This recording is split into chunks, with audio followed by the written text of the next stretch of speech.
Chosen one. How many times has God whispered your name in the silence of 3 a.m. and you rolled over, calling it insomnia? How many times has He sent you a dream so vivid you woke up trembling and you dismissed it as too much dinner before bed? How many times has He placed a burning in your chest, a knowing so deep it shook your very bones, and you explained it away as anxiety? What I'm about to say to you may be the last time heaven calls your name like this. I will not warn you again. Do you hear that? That's not just any clock, beloved. That's the sound of mercy's final moments. For 70 years, 80 years, maybe 90, that pendulum has swung over your life. Tick, tick, tick, marking moments of grace you thought would last forever. But what happens when mercy's clock stops ticking? What happens when the God who has been patient beyond measure finally says, "Time's up"? If God's voice thundered in your living room tonight, if the walls shook with His holy presence, if the very air crackled with divine electricity, would you recognize it? Or would you miss it like you've missed every other time? He's tried to reach you. Before we go deeper into this sacred moment together, I want to pause and thank every single one of you who has supported this message through Super Thanks. Your generosity means more than you know. You're not just donating, you're helping spread light to others who feel alone in their calling. Whether you give or not, I'm deeply grateful for your presence here, your support, your time, your attention. It all matters. And if this message resonates with your soul, go ahead and plant that seed of faith. But right now, this very second, heaven is watching. If you hear Him calling, if something in your spirit just stirred awake, type 144 in the comments. Let all of heaven and hell know you choose life today. Don't scroll past this moment. Don't dismiss this stirring. This time is different. The grandfather clock's ticking grows fainter, as if running out of time. Why do you think you're still breathing when others your age have already gone home? Why are you still here, still watching, still listening to this voice that cuts through the noise of your everyday routine? Why hasn't God called you home yet, when He's taken your spouse, your friends, your siblings who seemed so much stronger than you? Listen to me, chosen one. Your continued existence isn't an accident. It's an assignment. Every sunrise you've witnessed for the past 70, 80, 90 years has been heaven extending an invitation. But invitations have expiration dates. The ancient words of Moses thunder across the centuries, straight into your living room tonight. Deuteronomy 30:19 declares with divine authority, "I have set before you life and death, blessings and curses. Now choose life, so that you and your children may live." This isn't a suggestion, beloved. This is the ultimate ultimatum from the throne of the Almighty. Picture this with me. You're standing at the edge of your driveway at 3 a.m. Two roads stretch out before your feet. To your right, a path paved with light so brilliant it makes diamonds look dull. Every step on this road echoes with the footsteps of Abraham, Moses, David, the heroes who chose God when choosing God cost them everything. To your left, a road paved with shadows so thick they seem to swallow hope itself. This path whispers of compromise, of just a little longer, of tomorrow I'll decide. Both roads start right here, right now, side by side at your feet. But dear one, they end in opposite eternities. How many of you remember that moment? Maybe it was 20 years ago, maybe it was last week, when you felt God's presence so thick in your bedroom you could have reached out and touched it. You knew He was calling you to something deeper, something that would change everything. But you hesitated. You said, "Let me think about it." You said, "Maybe tomorrow." And when tomorrow came, the feeling was gone. The door had quietly closed. The regret still haunts you, doesn't it? It wakes you up at night. It sits heavy on your chest during those long afternoon hours when the house is too quiet and the memories are too loud. You've been carrying that weight for years, wondering if you missed your moment with God. I've watched generation after generation make the same tragic mistake. They treat God's calling like a subscription service, thinking they can renew it whenever it's convenient. But that's not how heaven operates. When the Lord says, "Come," He doesn't say it indefinitely. When He opens a door, it doesn't stay open forever. Think about Noah. For decades he preached while building that ark. Every hammer blow was a sermon. Every plank was a prophecy. The door stood wide open while rain clouds gathered. But when God said, "Enough," that door closed with divine finality. Genesis 7:16 tells us, "Then the Lord shut him in." Not Noah, not an angel. The Lord Himself sealed the door. The ones outside weren't bad people. They were busy people, distracted people, people who thought they had more time. They pounded on that door when the rain started, but it was too late. The season of mercy had ended. The season of judgment had begun. How do you know you're not living in your final season of grace right now? How do you know this stirring in your spirit isn't God's last attempt to get your attention before He says, "Enough"? I see it happening all around me. Believers who once burned with holy fire now sitting in church pews like spiritual zombies. They still show up, still go through the motions, but the light in their eyes has dimmed. They missed their moment. They delayed too long. The door didn't slam shut, it just quietly closed while they were making other plans. And the most heartbreaking part? Many of them don't even know it's closed. They keep praying the same prayers, hoping for the same breakthroughs, wondering why heaven feels so distant. They don't realize they're on the wrong side of their own miracle. But you're different. You're here. You're listening. Something in your spirit is still awake, still stirring. That's not accident. That's mercy. That stirring you feel in your chest right now isn't anxiety. It's recognition. Your spirit recognizing that this moment carries weight that tomorrow won't have. The clock of mercy is ticking, and each tick is growing fainter. Each heartbeat in your chest is God saying, "Not yet, but soon." Each breath in your lungs is Him whispering, "Choose now while choosing is still possible." Before this message ends, I will tell you the one decision that will seal your future forever. Not just for the years you have left on this earth, but for the eternity that waits beyond your final breath. This decision will either secure your place in the Father's house or lock you outside while the feast continues within. But first, you need to understand something that will shake you to your core. You need to understand why God has been so patient with you, why He's given you more time than others, and why that patience is about to reach its divine limit. You feel it even before words form in your mind. The weight of being seen by the Almighty. God's eye is not scanning the crowd aimlessly. It has settled, unblinking, on you. Right now, in this very moment, the Creator of the universe has paused His attention on 7 billion souls and focused entirely on yours. Can you feel that intensity? That divine spotlight burning through every mask you've worn, every excuse you've rehearsed, every carefully crafted image you present to the world. This gaze is not casual. It pierces through the performance you put on at church, cuts past the smile you force when someone asks how you're doing, and travels straight into the chambers of your heart where you keep the thoughts you've never told a soul. He sees the 3 a.m. conversations you have with yourself when the house is quiet and pretense falls away. He watches you stare at the ceiling, wrestling with regrets that taste like copper in your mouth. He knows about the anger you've buried so deep you've convinced yourself it doesn't exist, the bitterness you've wrapped in religious language, the fear that gnaws at your bones when you think about how much time you have left. But here's what will shake you to your core. He doesn't just see these things, He's reading them. Like an open book spread across His eternal desk, every secret thought, every hidden motive, every whispered doubt is laid bare before His eyes.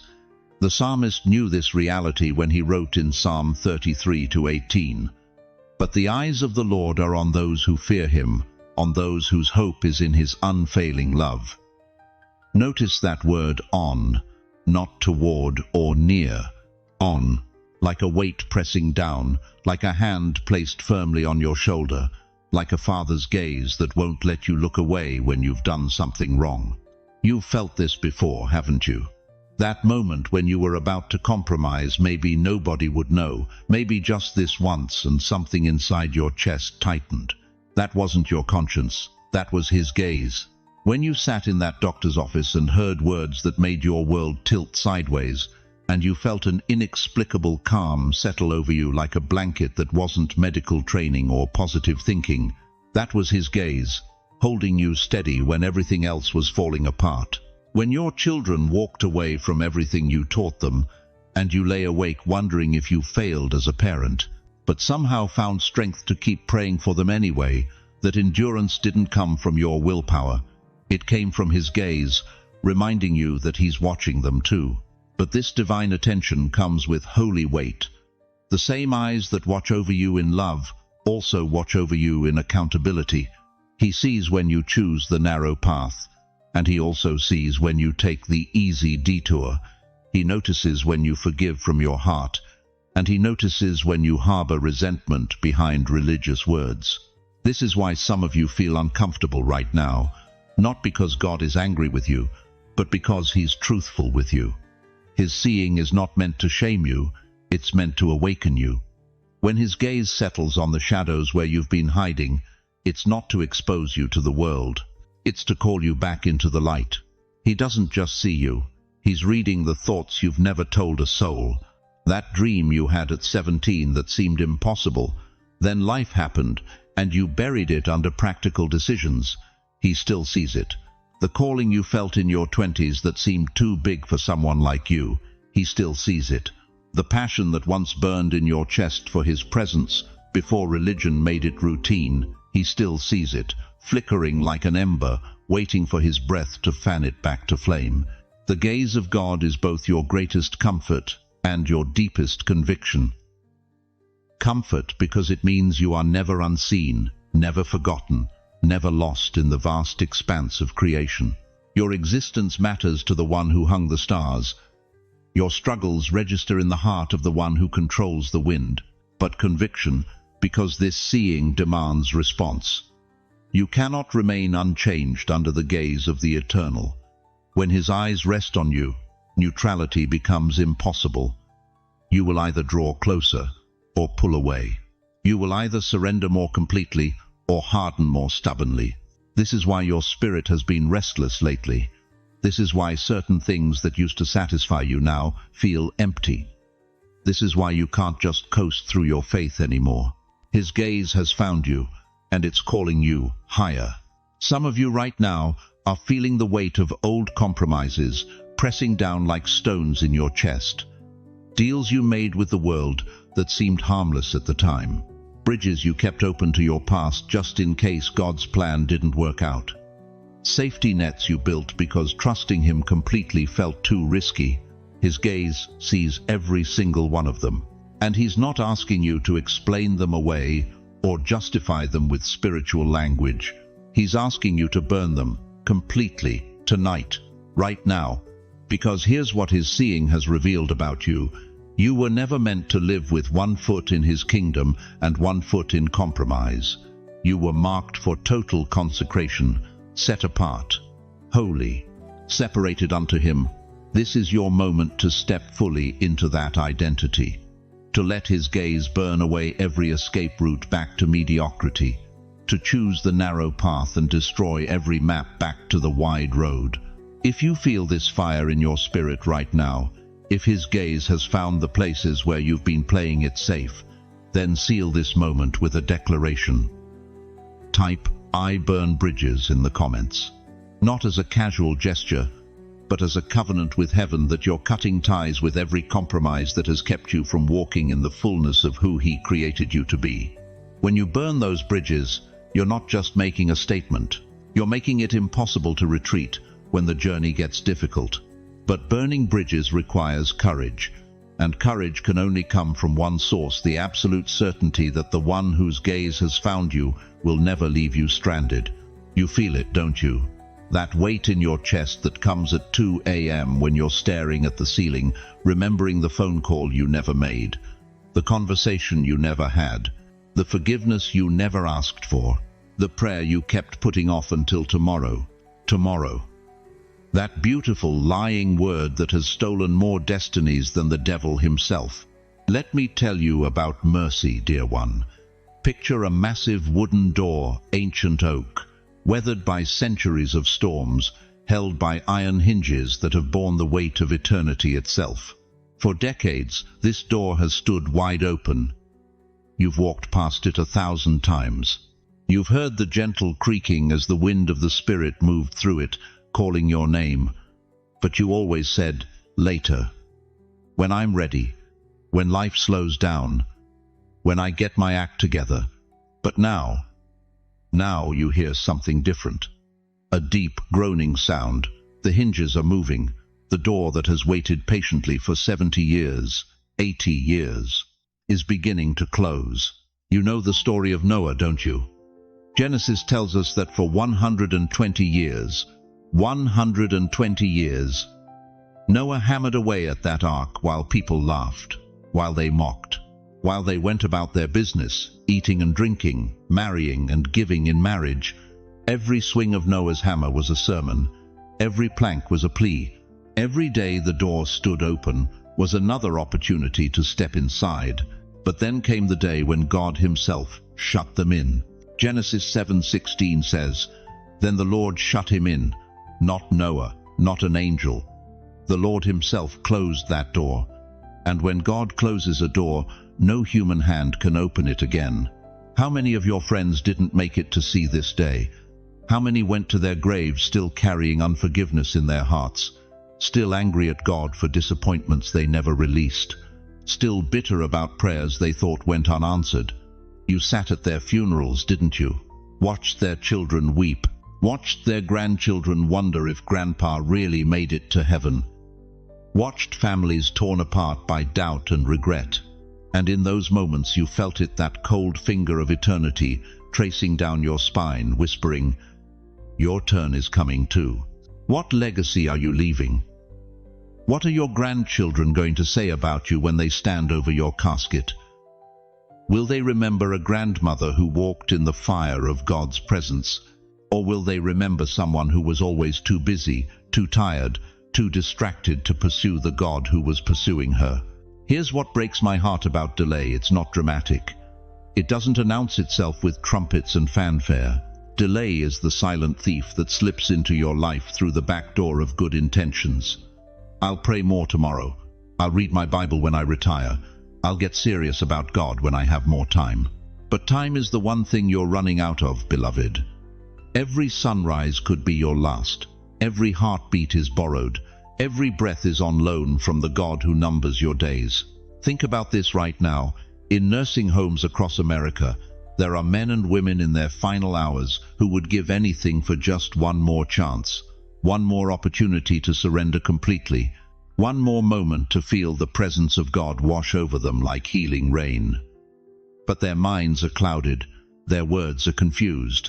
The moment has passed them by. Is that going to be you? Are you going to wait until your final breath to finally stop running from the very God who has been chasing you with love for 8 decades? The prophet Isaiah cried out, "Seek the Lord while he may be found, call upon him while he is near, while he may be found, while he is near." That language isn't accidental, it's urgent. It's warning you that there's a window, and windows close. You've heard that groaning, haven't you? Deep in your spirit, you've felt the shift. The same Holy Spirit who has wooed you gently for years is now speaking with holy urgency. The same Jesus who knocked politely at your heart's door is now standing with his hand on the handle, preparing to turn away. Mercy is not endless. Let that sink into the depths of your soul. The God who has been patient beyond measure, who has forgiven your wandering, who has covered your rebellion with grace, even his patience has limits. Not because he doesn't love you, but because justice demands its day. Delay is the silent thief of eternity. While you've been postponing surrender, souls have slipped into hell. While you've been making excuses, demons have celebrated. While you've been putting off what you know you should do, the enemy has been stealing ground in your family that may take generations to reclaim. Your great-granddaughter, 50 years from now, will she know the God of her ancestors? Or will the line of faith end with you because you were too proud, too stubborn, too afraid to fully surrender while there was still time? The door is still open, but it's moving. Can you hear it? That deep, ancient groaning as the hinges of mercy begin their final turn. What are you waiting for? What excuse are you clinging to? What fear is keeping you from stepping through before it's too late? Because when that door closes, when the last echo of its thunder fades into eternity, there will be no negotiating, no bargaining, no last-minute appeals. There will only be the sound of your own heartbeat and the terrible realization that you had every chance in the world to choose life, and you chose delay instead. But here's the mystery that will determine everything. What happens when delay meets desperation, when time runs out and eternity breaks in? Listen to me very carefully, beloved. While you've been wondering if God has forgotten you, if your prayers have been bouncing off heaven's ceiling, if you've somehow been passed over for blessing, something sacred has been happening in the invisible realm that will shatter every lie you've believed about yourself. You are not forgotten. You are not overlooked. You are marked. There's an ancient passage in Ezekiel chapter 9 verse 4 that reads, "Go throughout the city of Jerusalem and put a mark on the foreheads of those who grieve and lament over all the detestable things that are done in it." This wasn't just historical record, dear one. This was prophetic blueprint. God was showing us how He identifies His remnant in every generation. Right now, as I speak these words, there are people watching this message who feel that familiar ache in their chest when they see wickedness prospering. You can't watch the news without feeling sick. You can't drive through your neighborhood without grieving over what's become of America. You can't sit in family dinners without feeling like a stranger because your values seem foreign to everyone around you. That grief you feel, that's not depression. That's the mark. You think you're too sensitive. You think you care too much. You think there's something wrong with you because you can't just go with the flow like everyone else. But what if I told you that your sensitivity to evil is actually heaven's fingerprint on your soul? The marking isn't visible to human eyes, but it's unmistakable in the spiritual realm.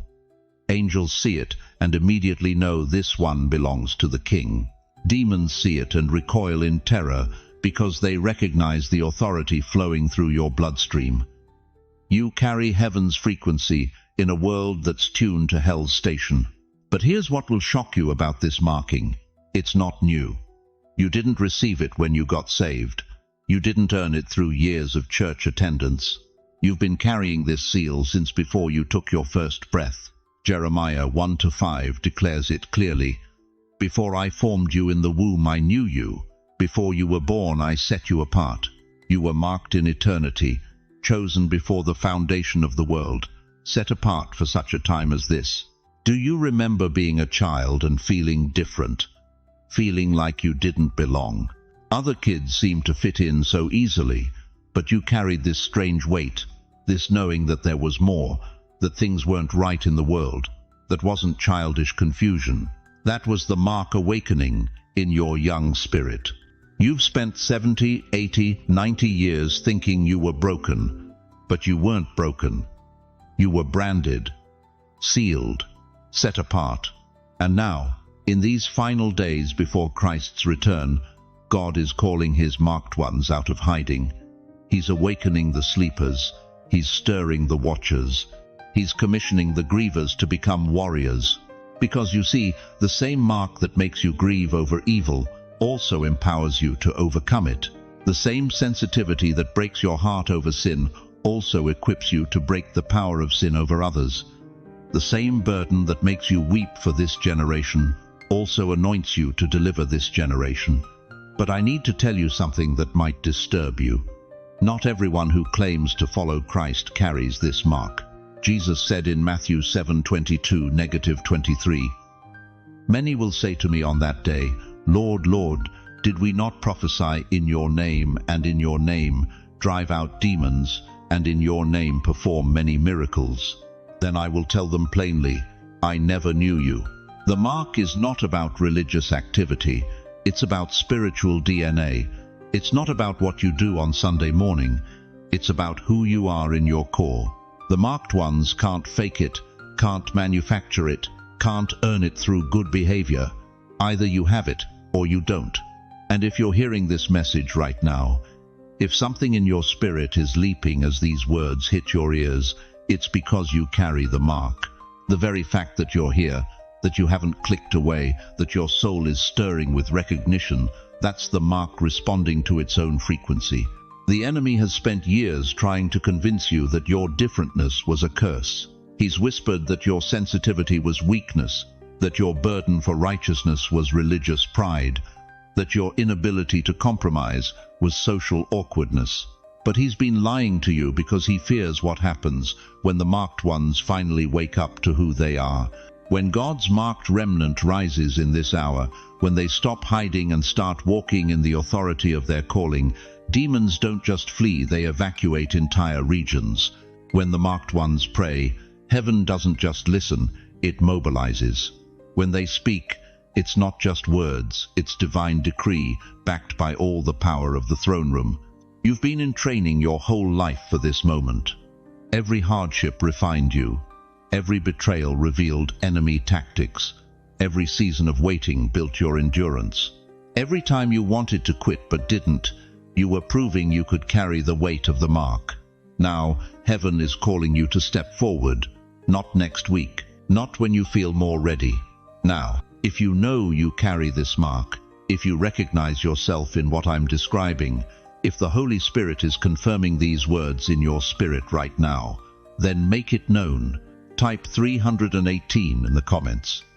This number represents Abraham's 318 trained men who fought to rescue what the enemy had stolen.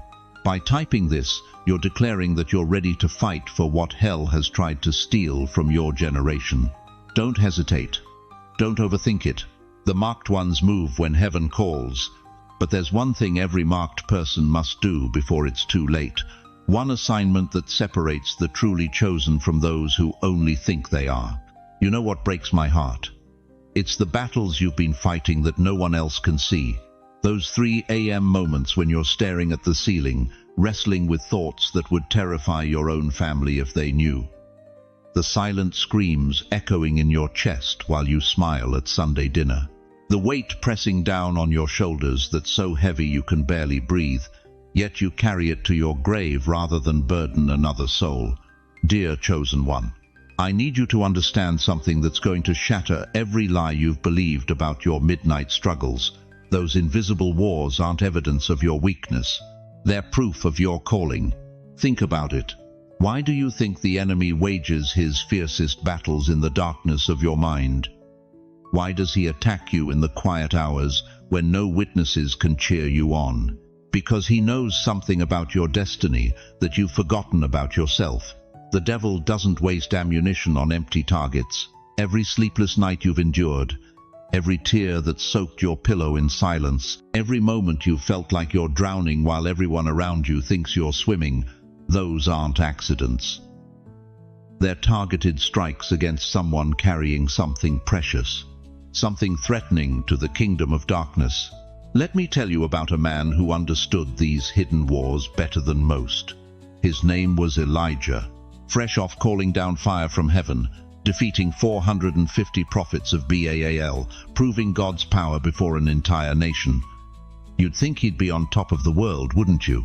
But 1 Kings 19:12 shows us what happened next. After the earthquake, after the wind, after the fire, God spoke to Elijah in a gentle whisper. Why? Because this mighty prophet was hiding in a cave, begging God to let him die. From supernatural triumph to suicidal despair in 24 hours. Sound familiar? How many times have you experienced your greatest spiritual victory only to find yourself, days later, questioning everything? How many times have you felt God's presence so powerfully in church on Sunday, only to wake up Monday morning feeling completely abandoned? That's not coincidence. That's warfare. The enemy knows that your public victories are built on private foundations. If he can crack those foundations in the hidden places, your visible testimony will eventually crumble. So he wages war where you're most vulnerable, in the sacred space between your ears, in the chambers of your heart where only you and God can go. But here's what the enemy never counted on: those very battles he's using to try to destroy you. God is using them to develop you. Every night you've cried yourself to sleep and still chose to trust him that built supernatural endurance. Every morning you've awakened to the same pain and still whispered, "Thank you, Jesus," that forged unshakable faith. Every moment you felt like giving up, but didn't. That was heaven's boot camp, preparing you for battles others could never survive. Your scars aren't shame marks, beloved. They're spiritual stripes, evidence that you've been in hand-to-hand combat with hell itself and lived to tell about it. Do you realize what that makes you? It makes you dangerous to darkness. It makes you a weapon wrapped in flesh. It makes you someone who can look another broken person in the eye and say with authority, "I know what you're going through, and I know the God who can bring you through it." The world sees your struggles and calls you weak, but heaven sees those same struggles and calls you a warrior.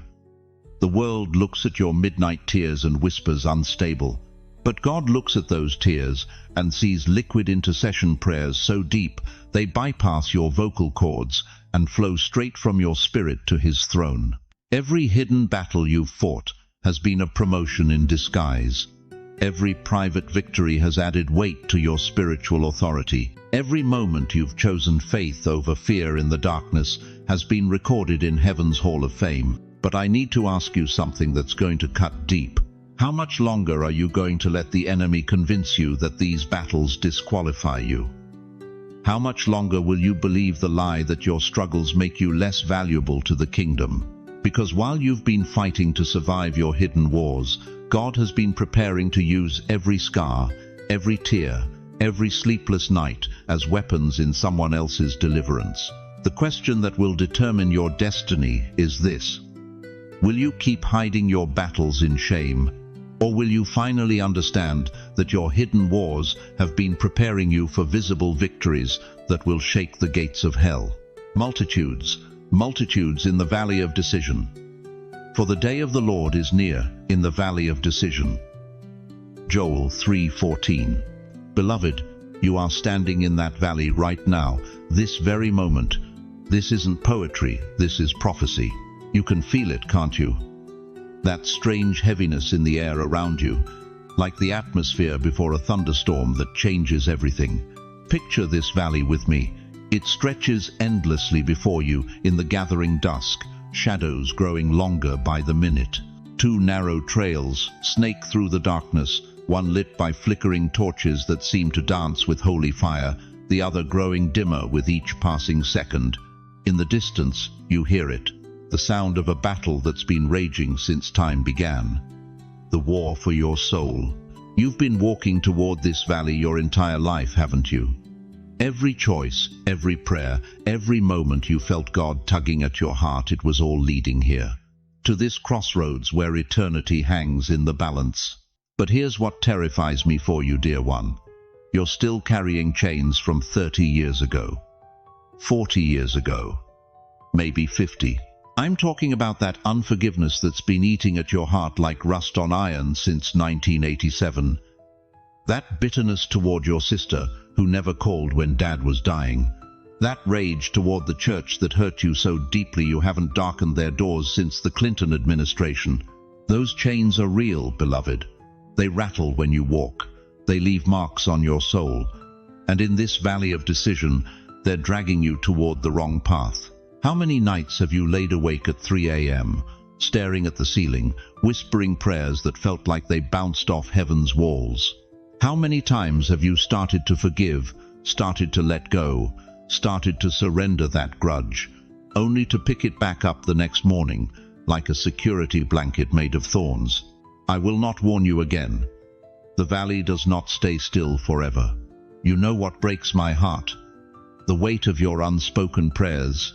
The words you've been choking back for decades because you thought you weren't worthy to speak them. The dreams you buried alive because someone told you at 73 it's too late to dream. The calling you've been running from since Reagan was in the White House. God sees every prayer you never prayed, every yes you swallowed.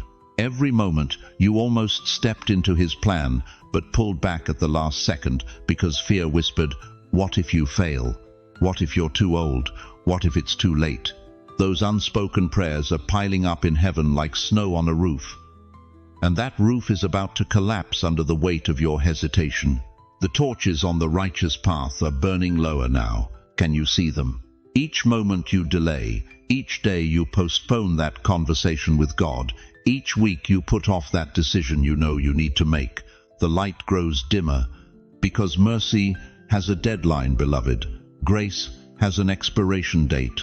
You think you have tomorrow, you think you have next month, you think you have next year to finally surrender that addiction that's been controlling you since Nixon was president, to finally forgive that person who destroyed your trust when you were young, to finally answer that call he's been placing on your heart for decades.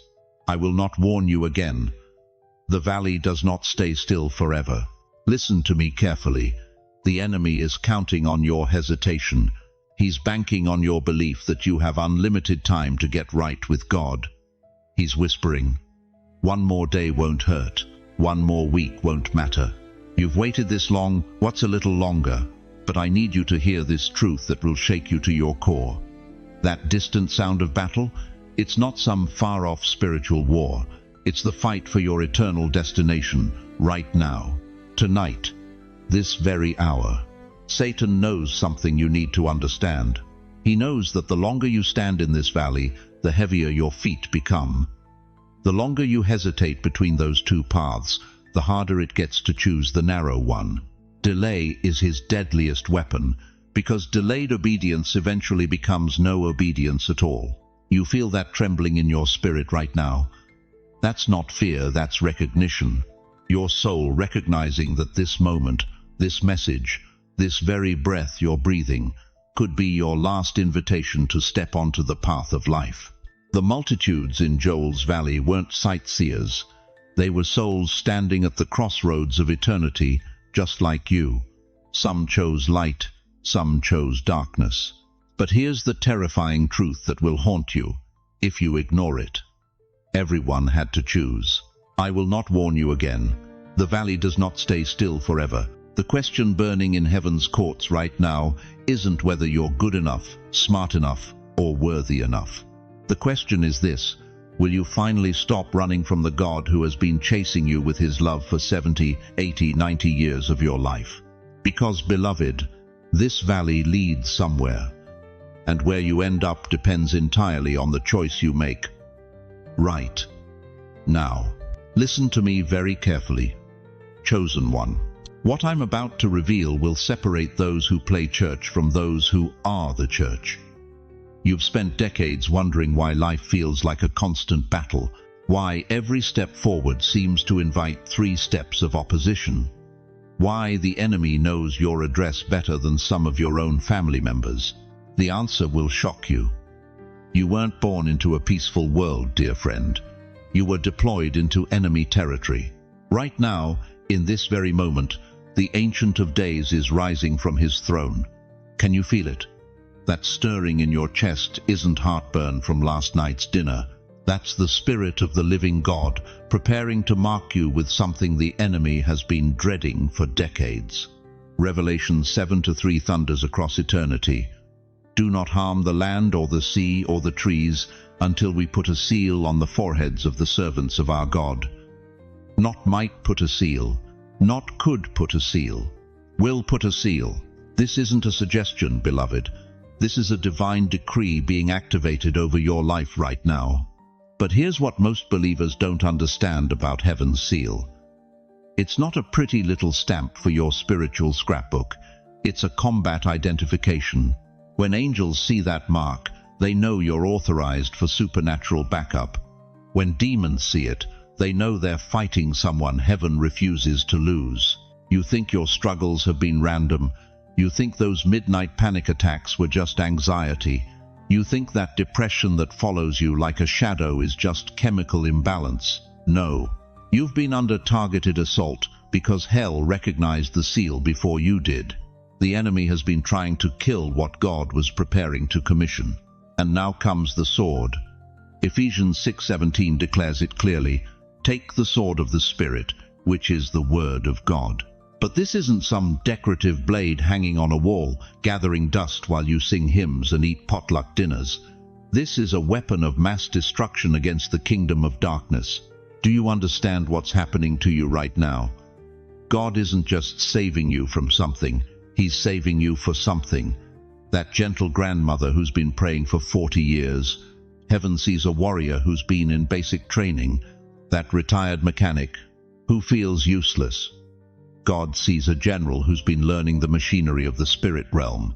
This is not for the faint of heart. Heaven's seal is not for display, it's for battle.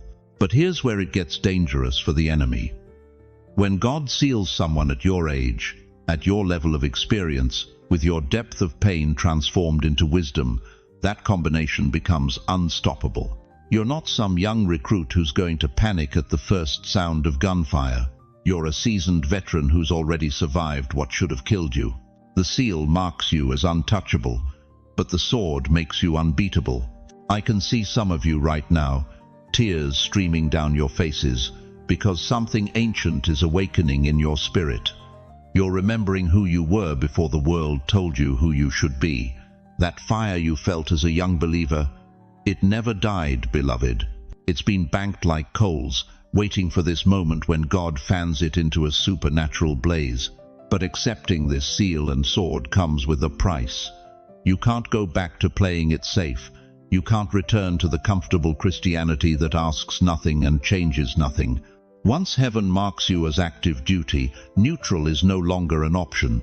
The question burning in the throne room of God right now is this: will you accept the commission that comes with the mark? Will you take up the sword that's been forged specifically for your hand? Will you step into the battlefield assignment that's been waiting for someone exactly like you? Because here's what I know about God's timing. He doesn't mark warriors when the war is over. He marks them when the final battle is about to begin. If your spirit is confirming what I'm speaking, if you feel the weight of eternity settling on your shoulders, if you're ready to stop being a casualty and start being a conqueror, then seal this moment with a prophetic act. Type 452 in the comments right now. This number carries the authority of Nehemiah chapter 4 verse 52, the days it took to rebuild walls that enemies said could never be restored. By typing 452, you're declaring before all of heaven and hell, I am a wall builder in my generation. I will not let the enemy tear down what God is reconstructing through me. But understand this, once you type those numbers, there's no going back to ordinary. Once you accept the seal and the sword, everything changes. Your prayers will carry more weight. Your words will have more power. Your very presence will shift spiritual atmospheres. The enemy is watching these comments right now, terrified of how many will answer the call. Will you be one of the marked ones? Listen to me, chosen one. That burning in your chest right now, that's not heartburn from last night's dinner. That's the fire of the Almighty moving through your spirit, and you can't shake it off no matter how hard you try. You've been asking God, why me? Why has my life been so hard? Why have I walked through hell while others seem to glide through life on a bed of roses? But what if I told you something that would shatter everything you thought you knew about your pain? That fire wasn't meant to destroy you. It was meant to forge you. Isaiah 48:10 declares with thunderous authority, I have refined you in the furnace of affliction. Not I might refine you, or I will refine you someday. I have refined you. Past tense. Already done. The work is complete, even if you can't see it yet. You think about that divorce that nearly killed you. You remember lying on your bedroom floor at 2 a.m., sobbing so hard you couldn't breathe, wondering if the pain would ever stop. But what if that wasn't God punishing you? What if that was God burning the chains off your heart that kept you settling for less than His best? You think about that financial collapse when you lost everything. The house, the retirement fund, the security you spent 40 years building. You felt abandoned by heaven itself. But what if that wasn't abandonment? What if that was God setting your possessions on fire so you'd finally learn that your true treasure isn't stored in banks, it's stored in Him. You think about that prodigal child who broke your heart into a million pieces. The one you raised in church, taught to pray, loved with everything in you, only to watch them walk away from everything you held sacred. You've cried yourself to sleep, wondering what you did wrong. But what if that wasn't failure? What if that was God burning away your need to control, so you'd finally learn to trust His sovereignty over the ones you love? Dear one, that pain you thought would kill you, it was God burning the ropes off your wrists. Every betrayal that cut you to the bone, that was God's fire burning away your dependence on human approval. Every health scare that left you trembling, that was heaven's flames burning away your illusion of self-sufficiency. Every dream that died in your hands, that was the Almighty's furnace burning away your small vision, so He could give you His eternal perspective. The fire of God doesn't burn randomly, it burns strategically. It doesn't consume what He wants to keep. It only destroys what was never meant to follow you into your next season. Think about a blacksmith's forge. When he places raw metal into those flames, it doesn't look like creation, it looks like destruction. The heat is so intense it would kill an untrained person just to stand near it. But the master craftsman knows exactly what he's doing. He's not trying to destroy the metal. He's revealing what was always hidden inside it. Those flames burn away the impurities, the weakness, the flaws that would make the final product brittle and useless. And when that metal comes out of the fire, it's not weakened, it's strengthened beyond measure. It's been transformed from something ordinary into something that can bear weight, withstand pressure, and accomplish purposes it never could have fulfilled in its original state. That's what God's fire has been doing in your life. Every tear you've cried has been liquid silver being refined. Every sleepless night has been gold being purified. Every moment you thought you wouldn't survive has been steel being tempered for battles you can't even imagine yet. But here's what the enemy doesn't want you to understand. The same fire that almost broke you is the same fire that's about to launch you into the greatest season of your life. You've been thinking the flames were your ending, but they were your beginning. You know why you've felt so different from everyone else, why you've never quite fit in anywhere, why even your closest friends can't understand the weight you carry. Because ordinary people don't get put through extraordinary fires. God doesn't waste His refining flames on vessels He's not planning to use for significant purposes. The door is closing on your season of wondering if you're called, but the fire is opening something in you that will make every person who meets you know immediately that you've been touched by the divine. Look at your hands right now. Really look at them. Those aren't ordinary hands anymore. Those are hands that have been through the fire and came out carrying the fragrance of heaven. Those are hands that have been refined to touch broken hearts and heal them. Those are hands that have been purified to lay on impossible situations and watch God move mountains. Look at your voice. It doesn't sound the same as it did 5 years ago, does it? There's something different about it now, something deeper, something that carries weight when you speak. That's because your words have been through the refining fire. They've been tested in the furnace of real life. When you speak now, people don't just hear sound, they hear authority born from authentic encounter with the living God. Look at your heart. It's bigger now, isn't it? More tender, more compassionate. You can look at someone who's hurting and feel their pain in your own chest. That's not weakness. That's the fire of God, burning away your self-centeredness and expanding your capacity to love like He loves. The fire isn't finished with you yet. Even now, as these words penetrate your spirit, you can feel it burning. But this time you're not afraid. This time you understand. The flames aren't coming to harm you. They're coming to complete what God started in you years ago. Every person who's ever doubted you, every voice that's ever said you weren't good enough, every moment you've questioned your own worth, it's all about to be answered when they see what comes out of God's refining fire. But I need to ask you something that might cut deep. Are you going to keep running from the fire, or are you finally ready to dance in it? You thought you were alone, didn't you? Sitting there in your kitchen at dawn, praying over lukewarm coffee while the world sleeps. You thought you were the only one who feels this burning in your chest when you watch the news, the only one who weeps over a nation that's forgotten its God, the only one who lies awake wondering if anyone else still believes miracles are real.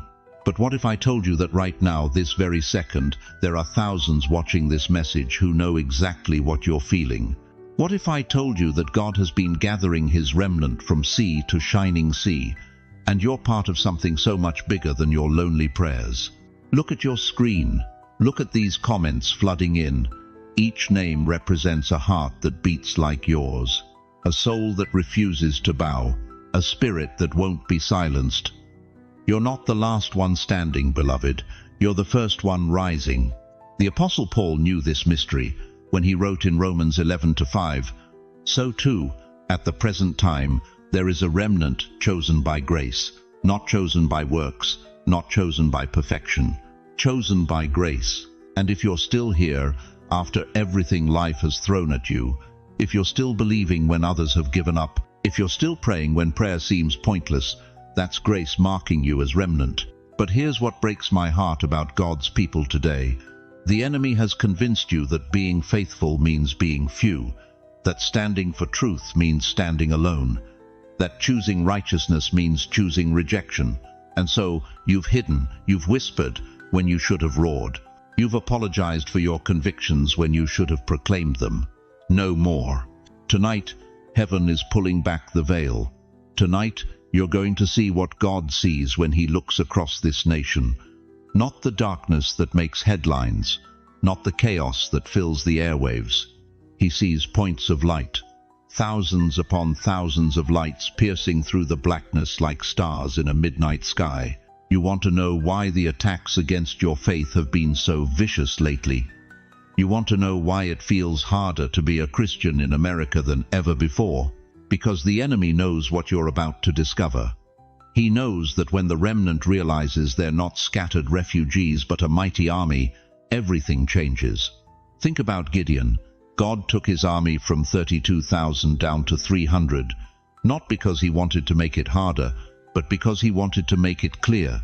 When 300 defeat an army of 135,000, nobody gets to claim it was human strength. That's divine mathematics. That's remnant power. And that's exactly what God is doing in America right now. He's not looking for the multitudes who follow the crowd. He's looking for the 300 who will stand when everyone else sits down. The 300 who will speak truth when everyone else whispers lies. The 300 who will choose faith when everyone else chooses fear. You've felt it, haven't you? That pull to be different. That discomfort when you tried to blend in with the world. That burning in your spirit when you hear God's name mocked or his word dismissed. That wasn't condemnation, that was confirmation. That was the Holy Spirit marking you as set apart. But being remnant isn't just about what you believe. It's about what you're willing to do when your beliefs are tested. It's about standing in the grocery store line and not laughing at the dirty joke. It's about turning off the television when it mocks what you hold sacred. It's about praying over your meal in restaurants when everyone's watching. The remnant doesn't blend in because they can't blend in. They carry too much light. They've been to the throne room, and the glory still clings to their clothes. They've tasted heaven's bread, and earthly food has lost its flavor. They've heard the voice of the Almighty, and human opinions sound like whispers. And right now, God is calling his remnant out of hiding, out of the shadows, out of the comfortable corners where you've been playing it safe. Because what's coming to this nation, both judgment and revival, requires a people who are not ashamed of the gospel of Jesus Christ. Listen to me carefully. The church buildings might be emptying, but the true church is filling up. The denominations might be compromising, but the remnant is being purified. The religious institutions might be failing, but the faithful are rising. You see, God doesn't need the majority to change a nation. He just needs the marked ones, the chosen ones, the remnant who remember that greater is he that is in you than he that is in the world. Nehemiah rebuilt the walls of Jerusalem with a remnant. Ezra restored worship with a remnant. Elijah called down fire with a remnant of one. And God is about to do something in America that will leave the world speechless. And He's going to do it through you, His remnant. But here's the question that will determine everything. Will you stay hidden, or will you step forward? Will you keep your light under a bushel, or will you let it shine for all to see? Will you remain a secret believer, or will you become a visible warrior? If you know in your spirit that you're part of God's remnant in this hour, then stop hiding. Type "I am the remnant" in the comments right now. Let heaven see your declaration. Let hell hear your defiance. Let this community of believers surround you with the strength that comes from knowing you're not alone. Because when the remnant recognizes each other, when we stop fighting isolated battles and start moving as one army, the gates of hell will not prevail. The darkness will not advance. And this nation will see the power of God moving through ordinary people who refuse to bow to extraordinary pressure. The remnant has been scattered long enough. Tonight we gather. Tonight we unite. Tonight we remember who we are and whose we are. But gathering is just the beginning. Because what God is about to ask of His remnant will require everything you thought you couldn't give. Listen carefully. Chosen one, what I'm about to reveal to you isn't just about your personal breakthrough. This is bigger than your family line, bigger than your neighborhood. This is about the destiny of America itself. Right now, as I speak these words, there are storm clouds gathering over this nation, unlike anything we've seen in our lifetime. The moral fabric is unraveling at breakneck speed. Children are being taught that good is evil and evil is good. The very foundations our founding fathers built upon are crumbling beneath our feet. But here's what the mainstream media won't tell you. Here's what the politicians can't see. Here's what even many pastors are afraid to declare. God is not abandoning America. He's calling forth His remnant. You see, beloved, while darkness spreads across our cities like spilled ink on white paper, there are beams of divine light breaking through over certain homes, over certain churches, over certain communities where the faithful still kneel in prayer at kitchen tables and cry out for their nation. The prophet David understood this when he penned these eternal words in Psalm 33:12.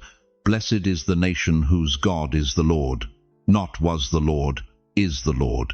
Present tense, active, alive, moving among His people even now. America stands at a crossroads tonight. One path leads to judgment we cannot escape. The other leads to revival we cannot imagine. And you, sitting in your living room, watching this message, you are part of the equation that determines which path we take. But let me shock you with something that will make your soul tremble. The generation rising up behind you, your grandchildren, your great-grandchildren, they're not inheriting the America you grew up in. They're inheriting the America your choices create today. Think about this. Your 16-year-old granddaughter doesn't know what it means to live in a nation under God because she's never seen it. Your 20-year-old grandson has never witnessed the power of united prayer in the public square because it's been banned from his world. They're spiritually starving in the land of plenty because their inheritance has been stolen. But here's the prophecy burning in my spirit for this hour. God is raising up grandparents, great-grandparents, senior saints who refuse to go quietly into the night. Men and women in their 70s, 80s, and 90s who will say, "Not on my watch, not while I still have breath in my lungs." You want to know why you've lived so long? Why you survived the heart attack at 72? Why you made it through the cancer at 85? Why you're still here when so many of your friends have gone home? Because God saved you for such a time as this. In a moment, I'll tell you the 3 signs you'll see in the next year that will confirm you were called for this hour. But first, you need to understand the weight of what's resting on your shoulders. Every prayer you don't pray is a door you don't open for your lineage. Every time you stay silent when you should speak up, you're writing a different future for your bloodline. Every moment you choose comfort over calling, you're trading your grandchildren's freedom for your temporary peace. The enemy has been working for decades to neutralize the senior saints because he knows something most churches have forgotten. Gray hair is a crown of glory when it's found in the way of righteousness. Proverbs 16:31. Your age isn't your weakness, it's your weapon. Right now, there are demonic principalities assigned specifically to convince America's elders that their time is over, that their voice doesn't matter, that they should step aside and let the younger generation handle things. But those are lies from the pit of hell. Moses was 80 when he confronted Pharaoh. Caleb was 85 when he said, "Give me this mountain." Anna was 84 when she proclaimed the Messiah. Your gray hair isn't a sign you're finished, it's a sign you're finally ready. But here's what terrifies the kingdom of darkness. When the senior saints of America wake up to their true calling, when they stop apologizing for their age and start wielding their authority, the spiritual atmosphere over this nation shifts instantly.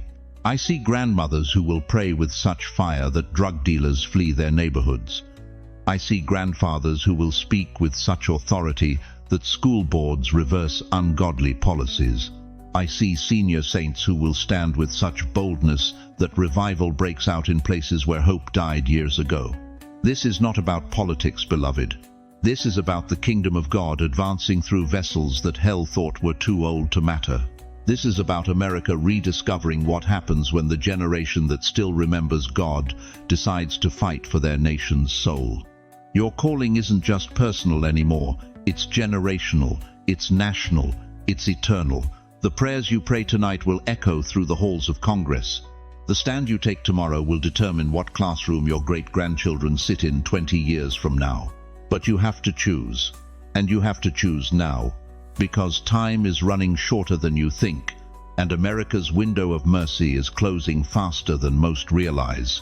So let me ask you the question that will determine everything. Will you be the generation that watched America fall, or the generation that prayed America back to her knees? Listen to me, chosen one.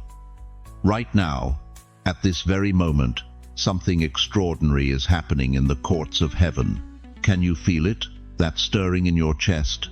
That electricity in the air around you? That's not your imagination. That's the sound of your name being called before the throne of the Almighty God. The Bible tells us in Hebrews 12:1 that we are surrounded by such a great cloud of witnesses. But I need you to understand something that will shake you to your very core. Those witnesses aren't just watching, they're testifying about you, your grandmother who prayed for you every single day until she drew her last breath. She's there. Your grandfather who worked 3 jobs to keep food on the table but never missed a Sunday service. He's standing in that courtroom. Every saint who ever lived, every martyr who ever died, every believer who ever fought the good fight, they're all there, and they're all looking at you. But here's what's going to devastate you.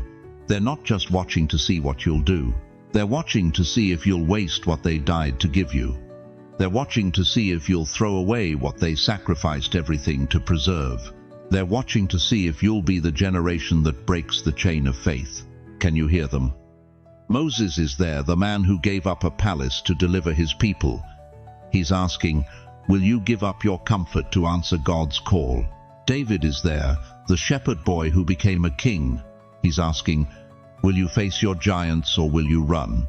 Paul is there, the man who counted everything as loss for the sake of Christ. He's asking, what are you willing to lose to gain eternity? But it's not just the famous ones, dear soul. It's your people. The ones who carried your bloodline through persecution, through poverty, through every hell this world could throw at them. They carried the torch of faith through the Great Depression. They held on to God through 2 world wars. They trusted Him when doctors said there was no hope. They believed when banks failed and dreams died. And now they're all looking at you. The last link in their chain of faith, the one they prayed would rise up, the one they believed would take the torch and run with it into the final stretch. Your great-grandmother who buried 4 children but never buried her faith. She's whispering your name right now. Your uncle who worked in the steel mills of Pittsburgh for 43 years and never missed a church service. He's calling out to heaven on your behalf. Every single person in your lineage who chose God over comfort, faith over fear, eternity over the temporary, they're all assembled in that courtroom. But here's what's going to break your heart wide open. Some of them are weeping. Not tears of joy, but tears of desperation. because they see what you can't see. They see the enemy's strategy. They see how close he is to stealing everything they died to preserve. They see how one decision from you could either secure their legacy or destroy it forever. Heaven's courtroom is not like earthly courts, beloved. There's no defense attorney making excuses. There's no prosecutor trying to convict you. There's only truth. Pure, unfiltered, inescapable truth. And the truth is this: every blessing you've received, every miracle you've witnessed, every time God made a way when there was no way, it all came through their prayers, their sacrifice, their refusal to quit. You think your struggles are about you. You think your calling is just personal. You think this moment is just between you and God. No, this is about generations. This is about bloodlines. This is about the completion of something that started long before you were born. That clock I told you about earlier. It's not just ticking down your time. It's ticking down their waiting. How long can they watch? How long can they hope? How long can they believe that their prayers, their tears, their very lives weren't wasted on someone who would choose comfort over calling? I will not warn you again about the urgency of this hour, but I will fight for you if you step forward. I will stand with you if you rise. I will add my voice to theirs if you choose to answer. Right now, and I mean right now, heaven is waiting for your response. Not tomorrow, not when you feel ready. Now, I want you to stand up where you are. I don't care if you're in your living room, your kitchen, your car. Stand up. Raise your hands toward heaven and declare with your voice out loud, so that all of heaven and hell can hear you. Yes, Lord, I will not waste what they died to give me. Your witnesses are waiting. Your legacy hangs in the balance. What will it be, chosen one? Will you rise, or will you let their torch go out on your watch? Beloved chosen one, as we reach the end of this sacred encounter, I need you to carry 3 eternal truths with you, like precious stones in your heart. First, this was not a coincidence. You didn't stumble upon this message by accident. Heaven orchestrated this divine appointment because your name has been written in God's book since before time began. The urgency you felt, the stirring in your spirit, that was the voice of the Almighty breaking through the noise of this world to reach you. Second, the clock of mercy hasn't stopped ticking yet, but it is slowing.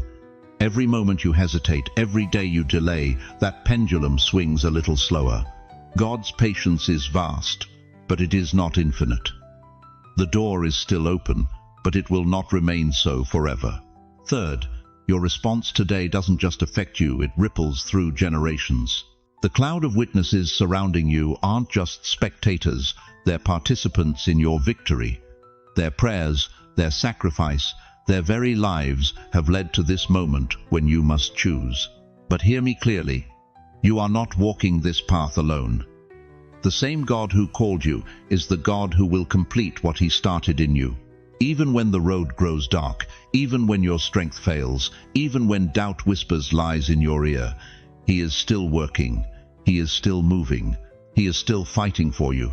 And right here, in this community of believers, you have thousands of brothers and sisters who understand your struggle. We've felt the same calling, carried the same burden, heard the same voice. When you comment below, when you share your heart, when you ask for prayer, you're not just typing words on a screen. You're joining hands with a family that spans the globe, united by faith and bound together by the love of Christ. So let me ask you this final question, and let it echo in your heart long after these words fade. If you knew that tomorrow was your last chance to say yes to God, if you knew that tonight was your final opportunity to step into your calling, if you knew that this moment was the threshold between your old life and your eternal purpose, what would you do? Before I release you into your destiny, join me in prayer. Wherever you are right now, I want you to close your eyes and let me speak over your life with the authority of someone who has walked with God for decades. Heavenly Father, I come before your throne, carrying every precious soul who has heard this message. Lord, you see their hearts, you know their struggles, you feel their pain, and you celebrate their courage to listen when you called. Father, I place my hand on their shoulder right now through these words, and I pray that you would breathe fresh life into their weary bones. Where they are discouraged, strengthen them. Where they are confused, give them clarity. Where they are afraid, surround them with your perfect love that casts out all fear. God, open doors that no man can shut. Make crooked paths straight. Turn their mourning into dancing and their ashes into beauty. Give them dreams and visions that will guide their steps. Send divine connections into their lives, people who will recognize their calling and help them walk in it. Lord, heal their bodies, restore their relationships, and provide for every need according to your riches in glory. Let them feel your presence so strongly that doubt has no place to hide. Let them hear your voice so clearly that confusion cannot cloud their judgment. And Father, use their story, every painful chapter, every moment of triumph, to set others free. Let their obedience become a catalyst for revival in their families, their communities, their nation. Let their yes to you echo through eternity. In Jesus' mighty name, I seal this prayer over their lives. Let your will be done, Lord. Let your kingdom come. Amen. Now, I want to hear from you. In the comments below, share how God spoke to your heart today. Tell us what you're believing Him for in this season. Ask for prayer. This community will surround you with intercession. And if this message touched your soul, please share it with someone who needs to hear that they're not alone, that God hasn't forgotten them, that their calling is still alive. Thank you for staying with me through this entire journey. Thank you for opening your heart to receive what heaven wanted to pour into you tonight. If this is your first time here, welcome to the family. Hit that subscribe button and join thousands of believers who gather here regularly to be encouraged, equipped, and empowered for kingdom living.